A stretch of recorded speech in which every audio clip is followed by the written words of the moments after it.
Hey everybody. You know, just thought I'd talk about, it pretty much says it down there. Just thought I'd talk about some thought, basically get some Sonic stuff off my chest, if you will. You know, today I got my final issue in my current subscription, which means I'm going to have to resubscribe either tomorrow or next week, depending on when my money comes in, my social money comes in, both social monies. But anyway, yeah, I got that today in 247, which was, like I said, the final issue in a 12-issue set. So, yeah, for most of last year, you can kind of tell how far along I've been keeping to my word that I talked about, that I said I was going to keep back when this whole Mecha Sally deal started. Now, speaking of this story arc, I'm pretty sure some of you have already listened to, and if not listened to or clicked on the link in the audio video that I did, where I read off Dan Dreisen's reviews for 242 and of the main comic and for 45 of the Universe comic. And I'm pretty sure some of you out there kind of got a kick out of how he reacted to each issue.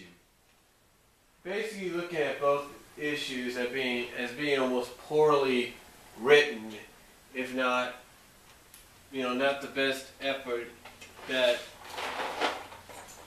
Ian Flynn can put forth.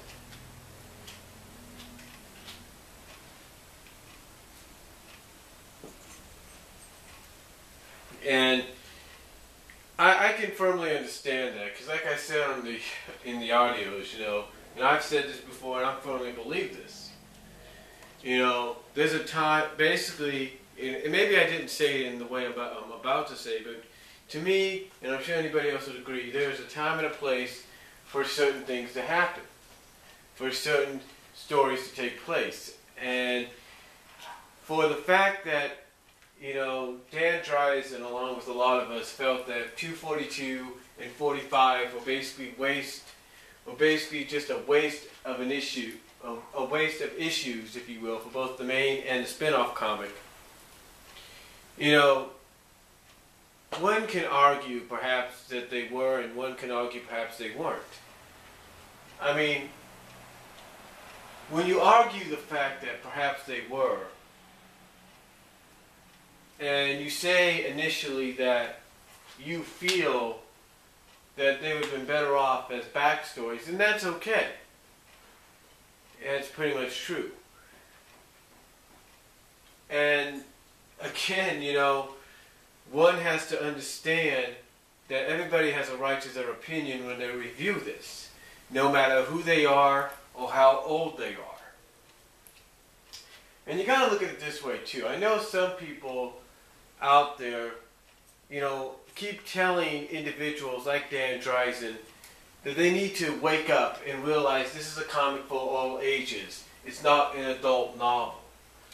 And that is true. It is an all ages comic, but you have to realize where possibly Dan Dreisen is coming from.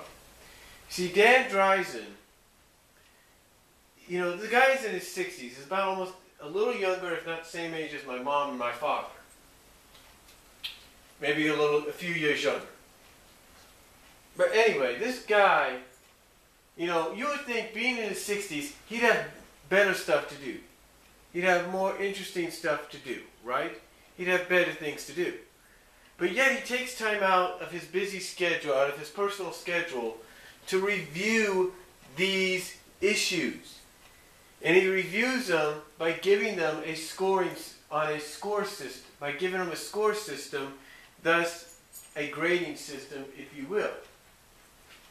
And by giving them this, as a fan and a reader, he is basically saying, he's basically grading and scoring these comics, let's say as if they were a test, like a final exam or a midterm,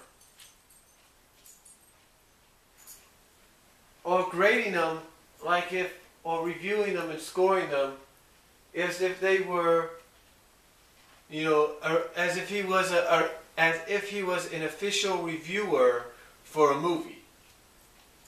Like say he's somebody that works for Variety. Like say he could be somebody that works for Variety, and they're looking over the latest movies that just came out to theaters. Like say some people will probably have a positive, if not a mixed reaction to G.I. Joe Retaliation. Some will have a positive, if not a mixed reaction to The Croods. And when it comes out, some people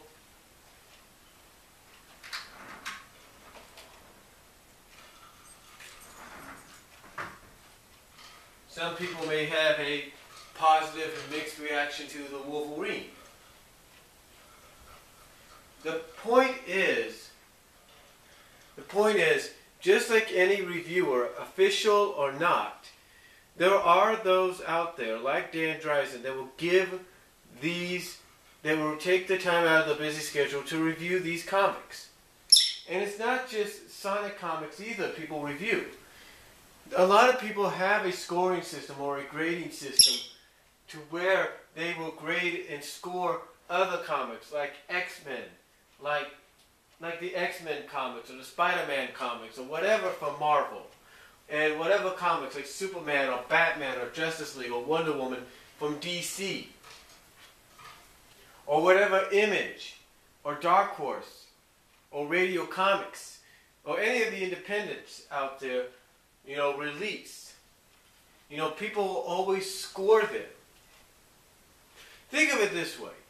When Louis Lumberg, I think that's his name, a.k.a. Linkara, of the Atop the Fourth Wall and Channel Awesome, when he does his comic book reviews, sure, he doesn't give them a scoring or anything, but in the end, as he's reviewing them, as you're watching him review, he's basically, in a sense, kind of not scoring, but verbally and visually kind of giving you an indication of what's amiss and what potentially could be a good story. Or what basically is amiss and potentially what is not a good story, or what is needed. We all know how he feels about One More Day. We all know how he feels about Countdown. And think of it this way. How do you think he would feel if he's being put through, if someone like Linkara, or Lewis, if you will, is being put through all this BS with events like Countdown and One More Day, only to have those interrupted by issues that will be based off games in which those same characters involved in those events are going to be in? How do you think he would feel? The same way Dan Dreisen and many of us have felt about the interruption.